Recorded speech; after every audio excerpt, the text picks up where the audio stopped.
Hi, everybody. Welcome back to English 221. This is for our class for Monday, the 14th. Very appropriately, Valentine's Day, since we are reading a Shakespearean comedy that is all about love. In fact, some have even said that Puck is a kind of Cupid character, and perhaps he is in some ways. But as you know, last class I had you watch the first part of A Midsummer Night's Dream. I'd like you to continue that with this class, and then we can put some closure onto that next class. And by this point, I would have also returned your journals to you. So I might have indicated to some of you that you had sent your journal via Word and I need it via PDF for my grading program. So I asked you to resend that. And if you'll remember, the journals are graded informally on a checkmark system. I think of it as a kind of conversation on paper. So I don't evaluate for grammar or mechanics. So a plus would be excellent, and a check plus would be very good. A check would be satisfactory. That's where most of the grades fall. There also is a less than satisfactory and an unsatisfactory. And I was thinking about a page so of response, but as long or as short as you need it to be. Now with the journals, you had some options because, or with the journals about the sonnets, I should say, you had some options because we read 6 sonnets. When we move to our next journal, it's going to be about one play, A Midsummer Night's Dream. So obviously you are responding to the play Midsummer Night's Dream. However, there are many different ways to respond to that particular play. And obviously you could do so in much greater depth than a page. So you can make the decision of how to proceed with that. But I'm just thinking of a quick snapshot. Much like I was thinking of a quick snapshot with the sonnets. While some of you might have talked about one sonnet in depth, some of you might have talked about several sonnets, and then some of you might have talked briefly about all 6 sonnets. You can do something comparable with A Midsummer Night's Dream by tackling the play in its entirety, or perhaps an element of the play that you wanted to examine in depth. And as we saw with the first 2 acts, we were basically introduced to characters and to conflict, which is what we can expect in Shakespeare. And in the first act, what we saw are a number of couplings. All of them are involved in conflict involving love relationship. All of these couples represent different stages of love. They also represent different ages. And I think Shakespeare is very good at showing that love makes us all equally absurd, regardless of our age or our gender or our station. So initially, we are introduced to a king and a queen who should be at the top of the social scale or the chain of being. King Theseus and Queen Hippolyta. And they're going to be married, but the reason why is because he has conquered her in war. A very common political kind of union. Obviously, she's not too pleased about this, especially because she's the queen of the Amazons, very strong warrior women. But that said, by the ending of the play, there will be a kind of understanding between them. Again, it's a comedy. And also, during the Renaissance, it was assumed that affection occurred after marriage, not necessarily before marriage.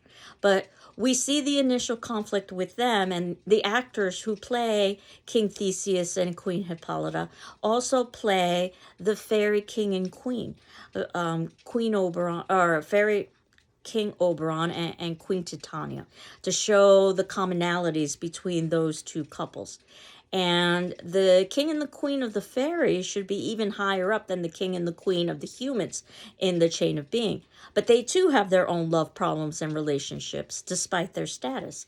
Now, they've been married for a while, so their status and relationship is a little further along than the king and queen of the humans. But the conflict continues because they are also arguing over power issues. And in this particular instance, it happens to be over the possession of a changeling boy. And initially, Queen Titania shows herself to be quite strong and defying her husband. In fact, she even forswears his marriage bed, which means she's denying him sexual relations. By the ending of the play, and I hope this isn't a spoiler alert, she will have lost the changeling boy and basically come to terms with the idea that she is not going to be in power in the relationship. Again, this is a comedy, so the assumption is that this is a, quote, happy ending, unquote. But we'll see how she gets to that particular point. Then we're also introduced to some human couplings, some nobles, and they're in the dating stage rather than in the engagement stage or the actual marriage stage. And we've got, they're both young couples as well, so that's a difference in terms of gender. And we've got Hermia and Lysander, and they're very much in love. The difficulty is that her father does not approve, and during this time period, the father must approve, especially in terms of the daughter, because the daughter would be seen as a piece of property. And instead, her father wants her to be with Demetrius. Demetrius and Lysander are very similar, and this is quite important because there really isn't a good rationale for why the father would choose one over another.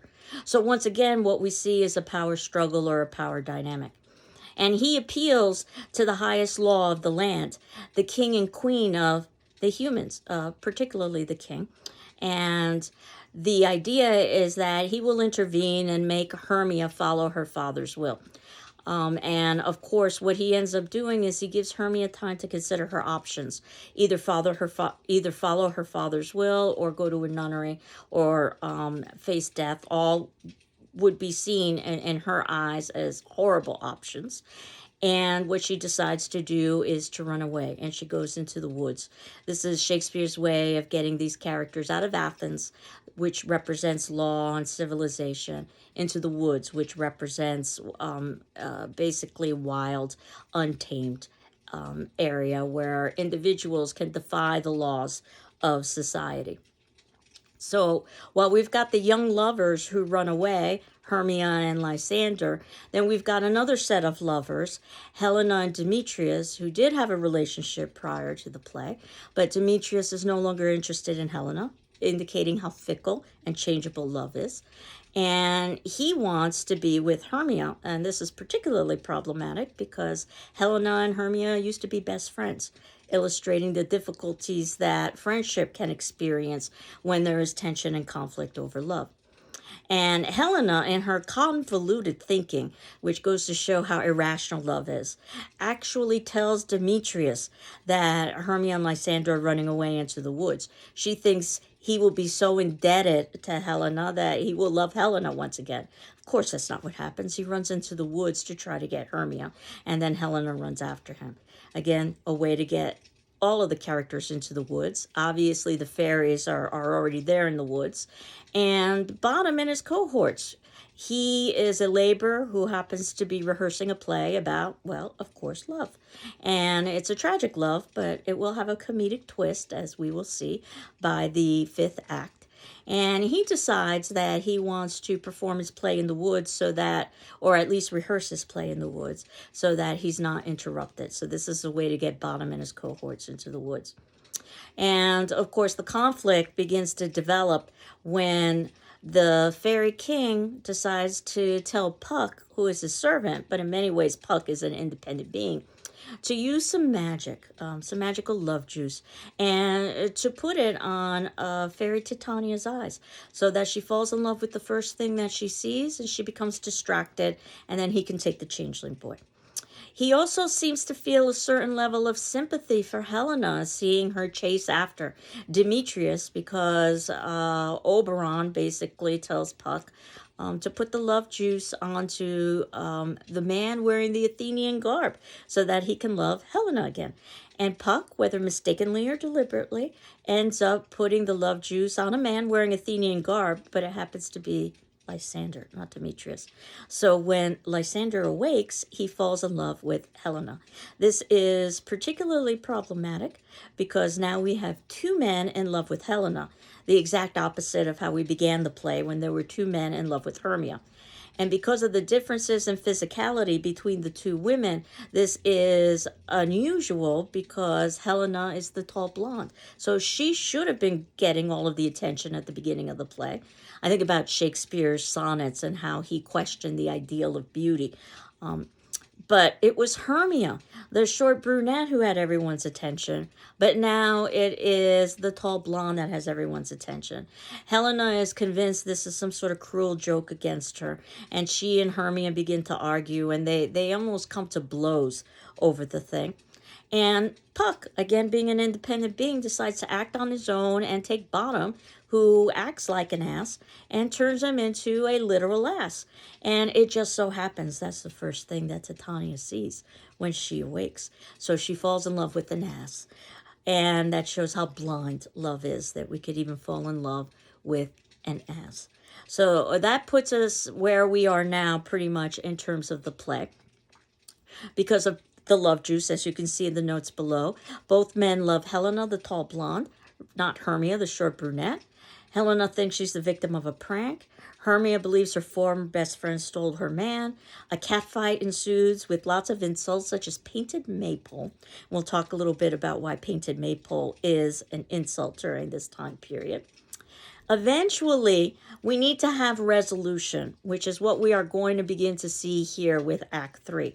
And that means that the love juice is going to have to be removed from Lysander so that he returns to loving Hermia. The love juice will remain on Demetrius so that he will end up loving Hermia. And the love juice will have to be removed from Titania as she comes to the realization that, well, she loved an ass. And the donkey spell will eventually need to be removed from Bottom. That will get us into the fourth act, and then the fifth act is just Bottom and his cohorts performing Pyramus and Thisbe, the play within a play. But the play within a play will be just as central and integral to everything else that we've seen. So what I'm going to have you do is to watch the last pieces that I was able to find of the performance with the Shakespeare on the Globe, or Shakespeare on stage on the Globe. That would be Act 3, Scene 1, which is 18 minutes, and you can see in the notes below. I've got a link for that. And then also Act 3, Scene 2, and that's 27 minutes. Then we will finish up with the next best thing. If I couldn't find Shakespeare in England, I could at least bring you to Shakespeare in New York City, Shakespeare in the Park, Central Park, where we will finish up by watching that particular ending of their adaptation of A Midsummer Night's Dream. And for today's attendance question, and this will be due on Wednesday at 8 a.m. on the 16th. Again, if you need additional time, please let me know. Thus far, based on what you are going to be watching in performance for today's class, which actor's performance did you find that you liked the least in the 2014 Shakespeare on Screen adaptation, and why? Which performance did you like the least? Since last time I asked you which performance did you like the best. So I hope you're doing well. I'm doing well. And we will finish up with performance of A Midsummer next class and then move into more detailed discussion. Take care. Bye-bye.